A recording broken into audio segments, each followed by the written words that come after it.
caravan Rebot. It's pretty lively here. So, just past this wall is the desert, huh? Oh, wow. Paimon remembers hearing people call this the Wall of Samiel. It's made to block sandstorms from the outside. Oh, if it's this tall, it's gotta be the divine work of Greater Lord Rukkhadevata, right?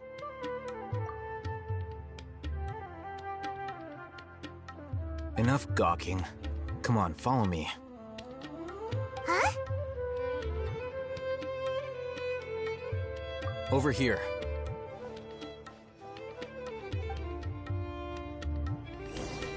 Oh, Hatham went that way!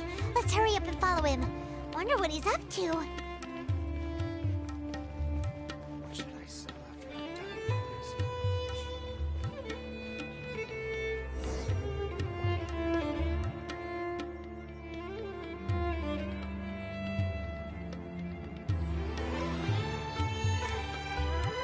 What the? Where did she go? How did we lose them? They were just here a second ago. More Eremite mercenaries? Who are they working for this time? Anyway, Traveler, it seems like we were being followed again. You were too careless. You should have noticed those hopeless amateurs trailing you a long time ago.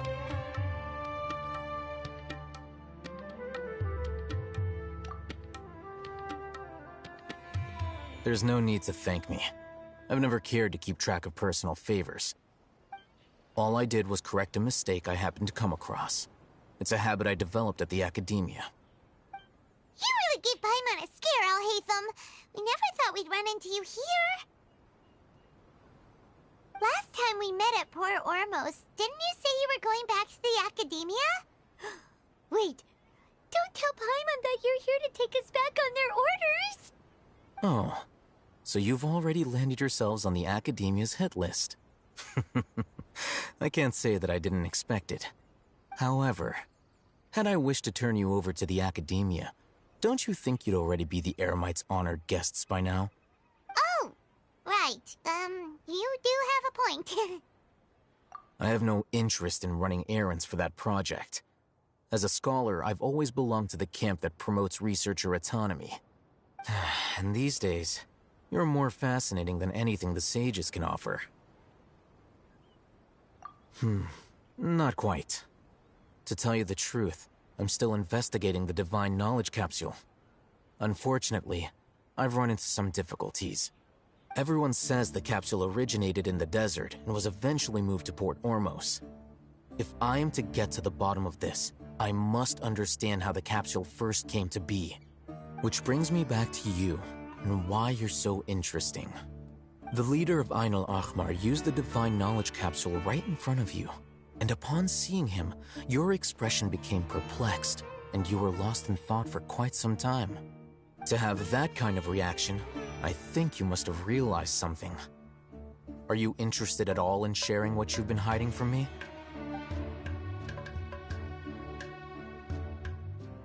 Al-Hatham, you really have a ridiculous eye for detail. What kind of person even notices or remembers stuff like that? So that's your answer. Well, I do work for the academia after all. So considering that, it is indeed wise to keep your cards close to your chest. But that does prove you do have some undisclosed information about the Divine Knowledge Capsule. Am I right? No matter. Rather than simply learning the answers from you, I'd still prefer to investigate on my own. Speaking of, you two are also headed to the desert? That's right! We have the same plan as you! But we don't really have any concrete goals at the moment. Then I'd suggest starting with Aru Village. It's the largest settlement in the desert, so it'll probably have more resources and intel than anywhere else. Well, would you like to head there together? It's always better to travel with someone you know. Let's go!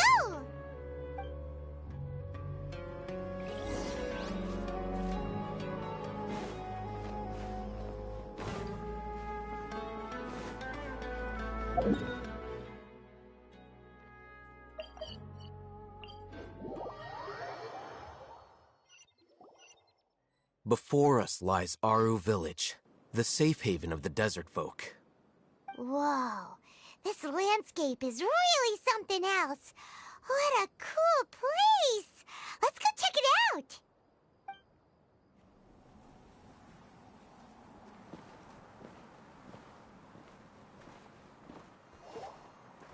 Wow!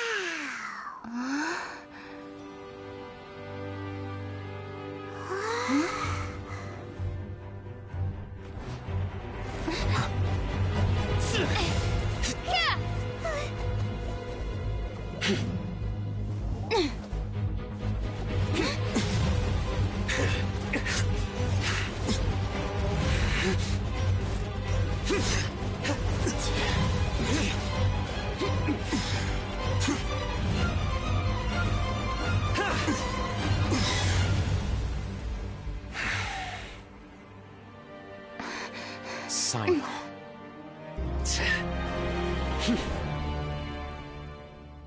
Unless my memory fails me, we have barely spoken 2 words to each other before now at the Academia.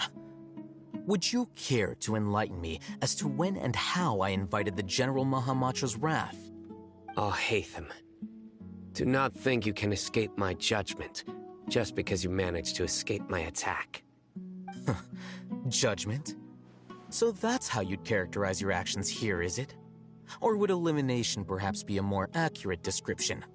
Had I used my full strength, not even this traveler would have been able to stop me. Though styled like an assassination, I sought only to ensure that my target would be unable to flee or resist. Standard practice for the Matra, as well you know. Seemed to me more like your own personal touch. Who is that, Alhaitham? Did you call him General Mahamatra? Yes. General Mahamatra Sino, head of all the Matra at the Academia. He's a formidable hunter, and the ultimate nightmare for any who have committed academic crimes. You seem to have placed a lot of trust in Alhaitham, to the point of blocking an attack for him. If I were you, I'd never choose to side with him. I wouldn't believe a single word that comes out of his mouth. I have been pursuing this scribe for a long time. I urge you, stand back and do not seek to defend him any longer. Otherwise, there will be consequences.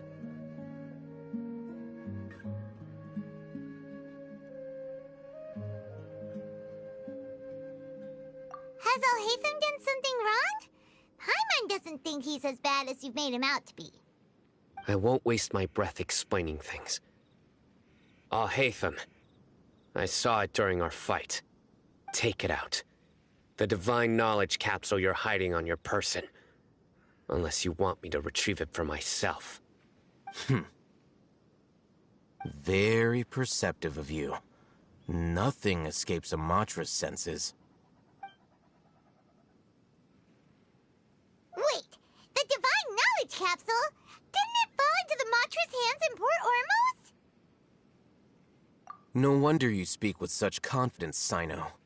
But I must admit, I'm very curious. What does this capsule mean to you?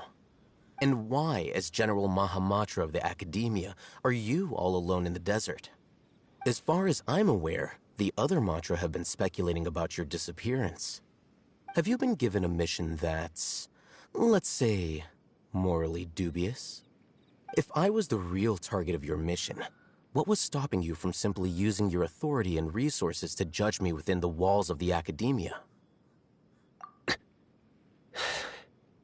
I should have known you'd be difficult to deal with. You two? Ugh! What should we do, Traveler? Paimon feels like we can't trust either of them! Ahem. Well, look at you two, acting all tough and self-righteous over there. Wait, Dia?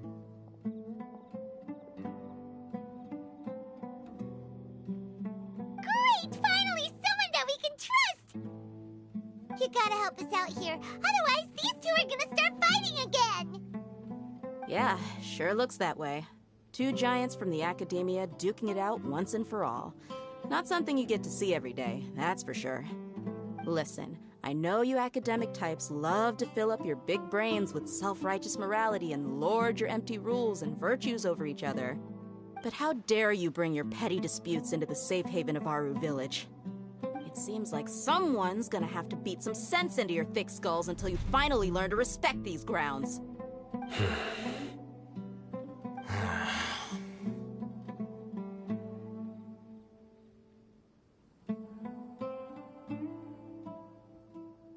Hey, did either of you hear a word I just said? Whoa, what's going on? The wind's so strong! Is this a sandstorm? Paimon's gonna get blown away! Another sandstorm? What's up with these recently? Hey! All of you, over here, quickly! We have to take cover! Someone's calling for us! Oh, this wind is too strong! Let's get over there! That sounded like Candace. Come on, you two. Jeez, are all of you academia folks such hard work? Move it! All right, stop yelling.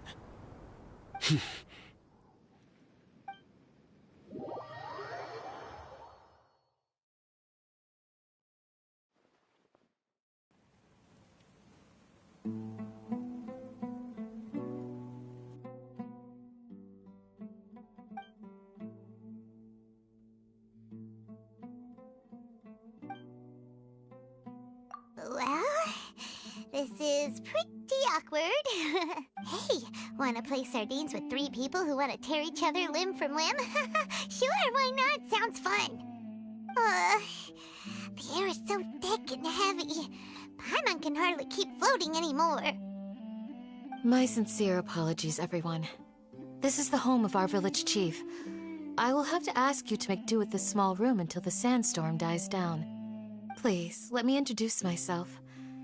I am Candace, protector of Aru Village. Our savior has come at last! Nice to meet you, Candace. The name's Paimon. Thank you so much for helping us. There's no need to thank me. It's only right to help each other when the weather gets rough. Wow, she's so gentle and caring, like a nice older sister. Unlike those guys over there. All right. Now that we're all better acquainted, we should return to the topic at hand. As a guardian charged with the responsibility to protect my fellow villagers from harm, I was observing your conflict from afar, even before the sandstorm started. And now that you have set foot within our village itself, it is all the more my responsibility to make absolutely sure that you pose no threat whatsoever to us. So please, have an honest and sincere conversation with one another, and put your hostile feelings to rest. If anyone dares to start anything again while they are under this roof, I will not hesitate to send them out for some quality time with the creatures of the sandstorm. Oh, on second thought, Paimon may have misjudged Candace's character. And that goes for you too, Miss Dia. Do I make myself clear?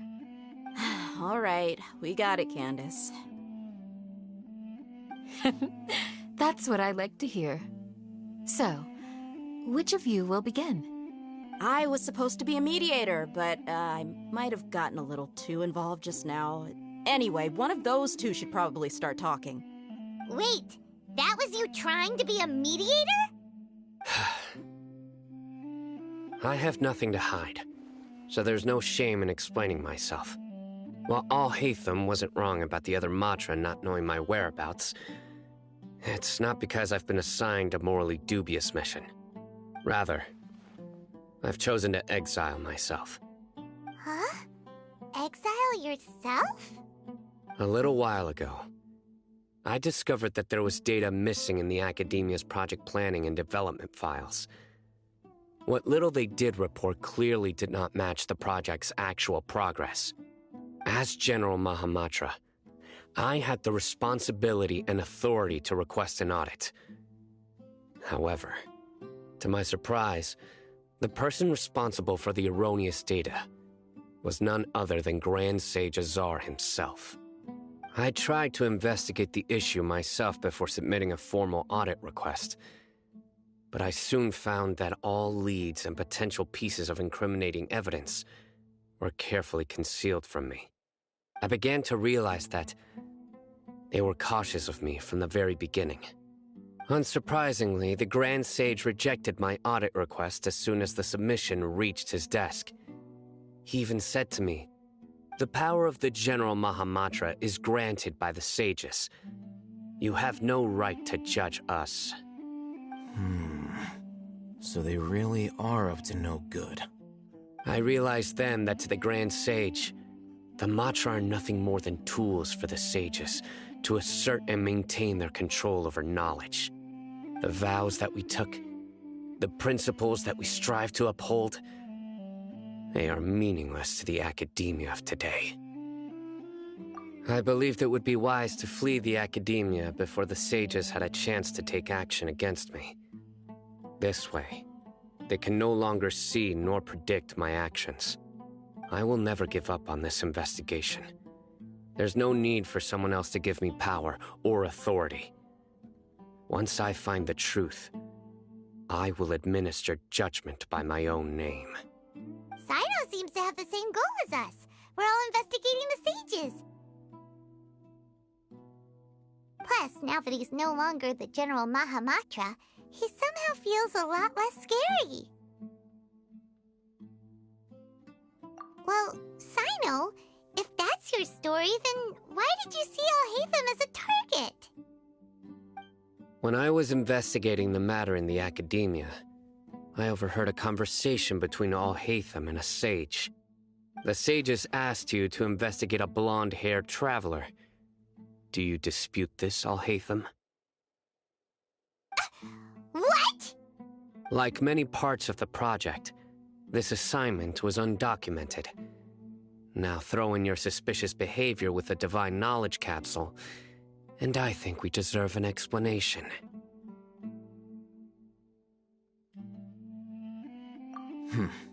Yes. I was indeed tasked with investigating the Traveler. Alhaitham! After all, the promised reward was so great that hardly any scholar could have refused.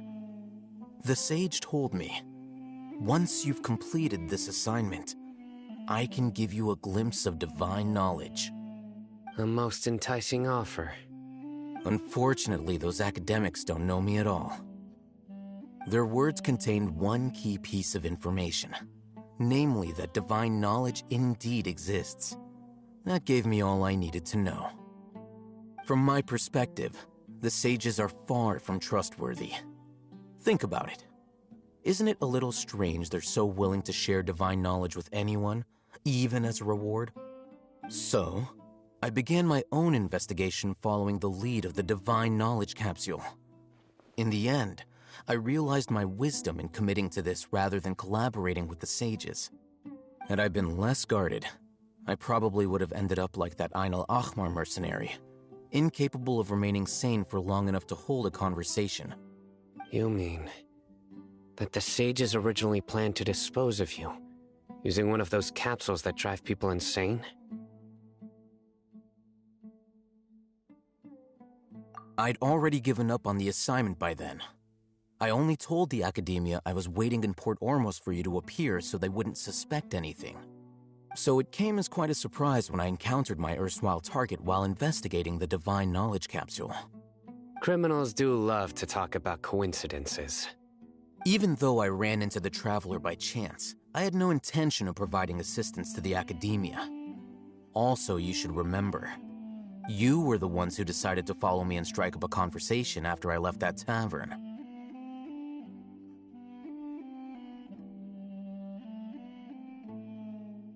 That's true. Alhaitham helped us out at Caravan Rebat as well.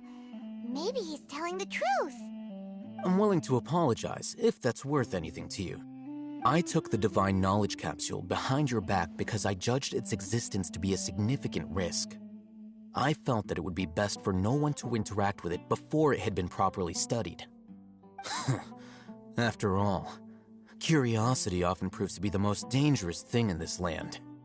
You should be well aware, Scribe Alhaitham, that curiosity can also lead you to danger and suspicion. Answer me this. Did the sages share any information about their project with you? Have I not made myself clear? You and I are both distrusted by the academia. Do you really think they would tell me anything? Fine. Although you haven't completely proven your innocence, I won't regard you as an enemy, for now. As you wish. Good. I'm glad to see you two clearing up your misunderstandings. And now you, Dia. I believe it's your turn. Oh, sorry. Whatever the boys were talking about must have been so boring that I spaced out. My situation is pretty straightforward. My employer, Dunyarzad of the Homayani family, is friends with the Traveler and is currently recovering from her illness at home. I had nothing going on, so I decided to return to Aru village for a visit. I was actually looking forward to a pretty exciting time getting back together with everyone here. But then I saw these two random guys in the middle of a pointless argument. It ticked me off, and things went downhill from there. Is that all? Well, I will admit that definitely sounds like your style. In that case, welcome back, Dia. That's more like it. I missed you all so much, Candace.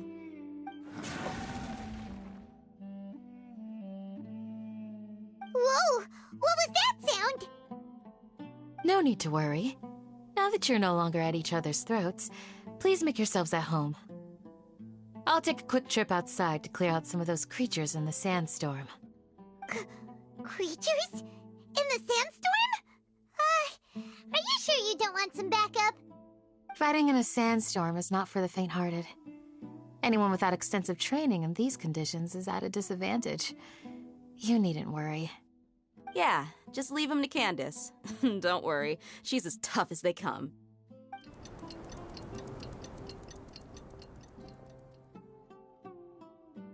The winds died down. That means the sandstorm's over, right? Candace still isn't back yet, though. Is she alright? Maybe we should go out and check on her. When you put it that way, even I'm starting to feel a little worried. All right, let's go. We've been here long enough, and the boys are as chatty as the floor.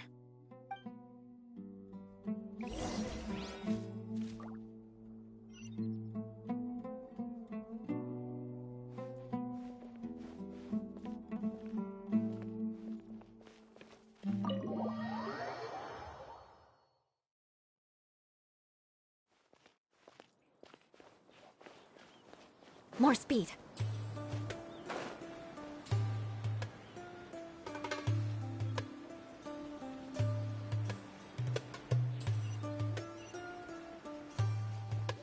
Oh, Candace, you're still fighting? You've been out here dealing with these creatures the entire time? Yes. They just keep coming in waves. I've lost count of how many I've defeated. Before I realized it, even the sandstorm had stopped. Ah! Here comes another wave! Leave this round to us. I got interrupted earlier, but now I have something to take my anger out on. It's been quite a while since I've seen the Flame Mane in action. I'll leave these to you then. I'll be sure to put on a good show. Let's go! There is no escape! Stabilize! Busted!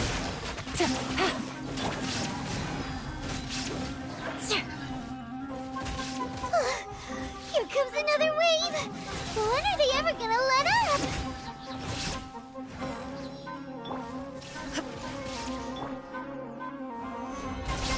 This is order! Shudder! The creatures stopped appearing. Was that the last of them? What we fought just now was probably the aftermath of the sandstorm. So we should be safe for the time being. Well fought, everyone. No injuries, I hope. Huh? Who are you? Ah, my apologies. I haven't had a chance to greet you yet. I had my hands full taking care of the village's elderly and children. I am the chief of Aru village. Everyone usually calls me Uncle Anpu. Sir, I am also originally from the desert, but I have not been back for some time now. May I ask if such sandstorms are common? I can't say they've always been common, but recently the storms have become increasingly severe and frequent. Besides sandstorms, we also occasionally get earthquakes. According to an investigator who stayed in the village a while ago, these unusual natural phenomena are related to the withering of Irminsul. Another effect of Irminsul's withering. So, Irminsul's withering causes withering zones in the forest, and sandstorms and earthquakes here in the desert? Everything in the natural world is inextricably connected to Irminsul. These regional symptoms can indeed be a reflection of Irminsul's present state. Everyone in Aru Village needs to take good care of themselves. Speaking of which, why haven't I seen a single village keeper since I got here? Village keeper? Who are they? Village guards like Candace? Does your curiosity know no bounds? Village Keeper is how Aru Village refers to mad scholars exiled here by the academia. Most of them are scholars who lost their sanity after a period of training in the Avidia forest. The academia believes that their crazed mutterings may have a negative effect on the psyches of other scholars. So, they're forcibly exiled to the desert. Though if you ask me, it's all a boatload of nonsense. Alas, that's exactly what we've been trying to investigate. One by one, the village keepers have been mysteriously disappearing without a trace. But no one in the village has ever seen them leave. If you're planning to stay around the village for the next few days, I'd appreciate it if you could keep an eye out for them. I've had encounters with those people in the past. I'll see what I can do to help. The Matra are the ones responsible for their exile. Now that you're no longer with them, are you trying to alleviate your guilt and atone for your past sins? I'm fascinated by how you think. Mock me if you will, but if you are guilty, I will eliminate you, regardless of my position or identity. Oh, you're the former General Mahamatra. You must be an expert in these kinds of investigations. Thank you for your help.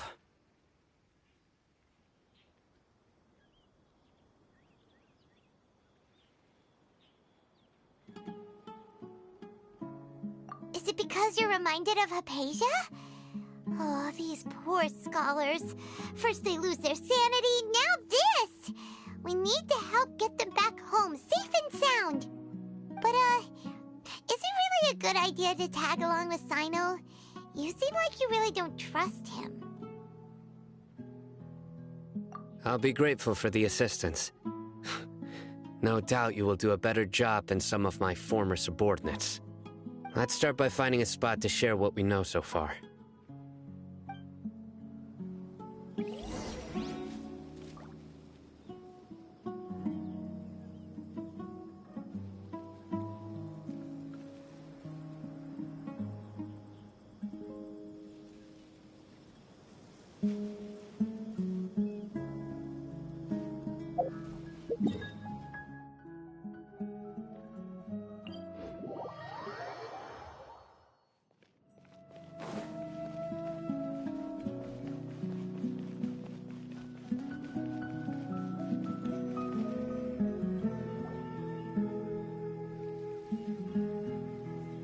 Although I've sent myself into exile, I'm still doing essentially the same things as before. Do you still have any questions for me before we start our investigation?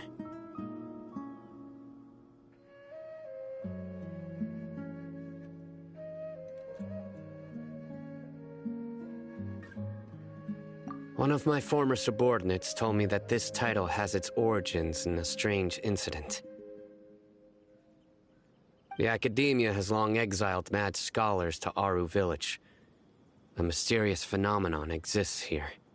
When mad scholars first arrive, they are as incoherent and deranged as before. But after spending some time here, they invariably begin to calm down. Initially, the people of Aru village greatly resented having to take in the mad scholars. But a strange incident one night changed that. Aru village was struck by the strongest earthquake in living memory. Seeing buildings on the verge of collapse all around him, the then chief of the village was preparing to take everyone to safety. Suddenly, he noticed a mad scholar crouching in a corner, caressing the ground with his hands. A soft, green light radiated from him, like a divine glow against the backdrop of night. Despite the powerful tremors that ripped through the ground that night, all the houses remained upright, almost as if they had grown roots reaching deep into the ground. In the end, not a single building collapsed, and no one was hurt. After that, the people of Aru village treated the mad scholars with greater kindness, and began to refer to them as the village keepers. A soft green light? A mad scholar protecting Aru village? What do you make of it, Traveler? Paimon thinks so too. Actually, Sino, do you know if any of the mad scholars continued to wear their Akasha terminals at Aru village? In theory, they would continue wearing them so the academia could still monitor their activities. With that said, the main Akasha system would no longer have any interaction with them. Oh, no wonder! Everything makes sense then! Add in the fact that they calmed down, it was probably Nahida who calmed them. If you are able to draw a conclusion from this one story alone, then it appears you possess much more information than I do. So, what do you make of the story? Really? Lesser Lord Kusanali. What? You don't believe us? Lesser Lord Kusanali was definitely using the Akasha to give her power to the mad scholars! No, it's not so much that I don't believe you. I'm just struck by your reasoning. Lesser Lord Kusanali, the current Dendro Archon. Is she really active in Sumeru? The Academia has always placed far greater importance on the late Greater Lord Rukkhadevata. They've more or less ignored Lesser Lord Kusanali, and I've never had any reason to doubt their views. In addition, I've never heard any stories about Lesser Lord Kusanali and her deeds. To me, she might as well have been a god that never existed. No way! Nahida definitely exists! She's a... how should Paimon put it? She's a good Archon who's kind and wise, even if she says weird stuff sometimes. I've spent many years interrogating criminals, so I can easily tell when someone is lying. Good! Then you should know that we're telling the truth! That look in your eyes. I've never seen that from a liar. You two really must have met Lesser Lord Kusanali. How can this be? To think, our Archon has been amongst us this entire time. Alright, now it's our turn to put our skills to good use for this investigation.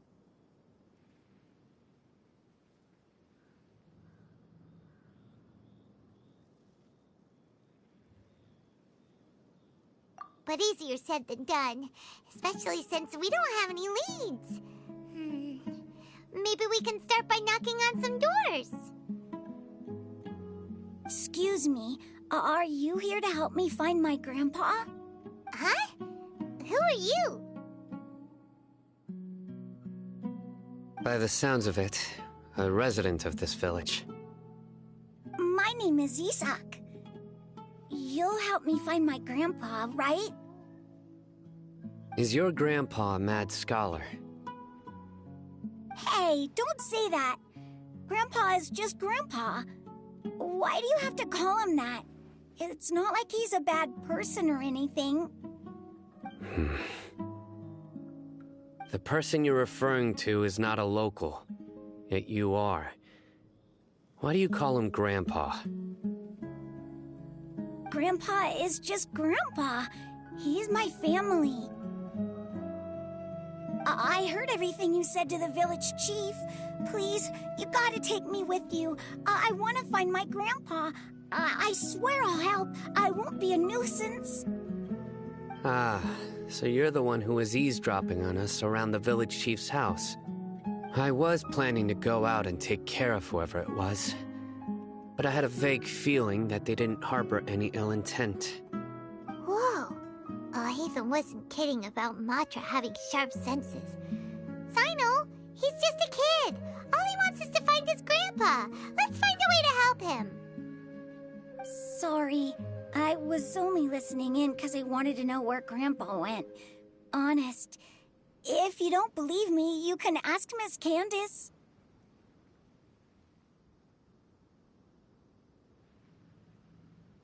All right.